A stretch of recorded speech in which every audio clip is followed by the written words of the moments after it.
Hello बच्चों, let's see the question. The given question is the monomer units of starch are.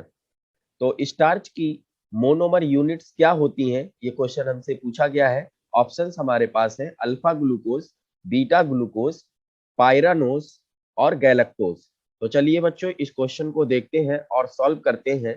तो यहाँ से अगर हम बात करें स्टार्च की, तो स्टार्च जो होता है वो एक पॉलीसैकेराइड है। स्टार्च एक पॉलीसैकेराइड है और वो हमारा पॉलीमर ऑफ ग्लूकोज भी बोला जा सकता है, क्योंकि ग्लूकोज की बहुत सारी यूनिट्स से बना होता है। अगर मैं यहाँ पर बात कर रहा हूँ स्टार्च की हाइड्रोलिसिस की, तो जब स्टार्च की हाइड्रोलिसिस की जाती है तो हमें क्या मिलता है?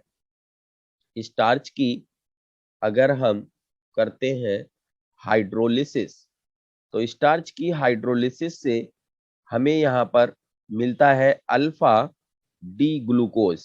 क्या मिलता बच्चों? अल्फा डी ग्लूकोज मिलता है।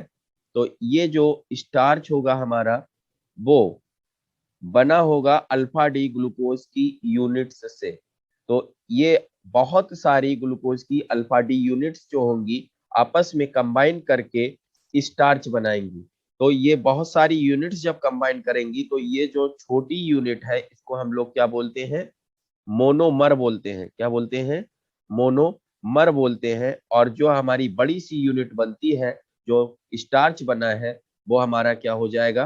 पॉलीमर हो जाएगा। तो बच्चों हम यहाँ पर ये बोल सकते हैं कि जो स्टार्च होता है वो हमारा अल्फा डी ग्लूकोज का पॉलीमर होता है और अल्फा डी ग्लूकोज स्टार्च का मोनोमर होता है। क्वेश्चन में हमसे यही पूछा गया है कि मोनोमर यूनिट ऑफ स्टार्च क्या होगी। तो मोनोमर यूनिट ऑफ स्टार्च होगी हमारी अल्फा ग्लूकोज। क्या? Alpha glucose. बीटा ग्लूकोज नहीं हो सकता, पायरानोज। ये अलग बात है। पायरानोज रिंग जो होती है वो ग्लूकोज के स्ट्रक्चर में जब रिंग स्ट्रक्चर बनाते हैं तब बनती है। गैलेक्टोज ये मोनोसैकेराइड है, ये भी नहीं हो सकता। ठीक है, तो इस क्वेश्चन का सही आंसर हमारा हुआ option A. I hope you understand it well. All the best.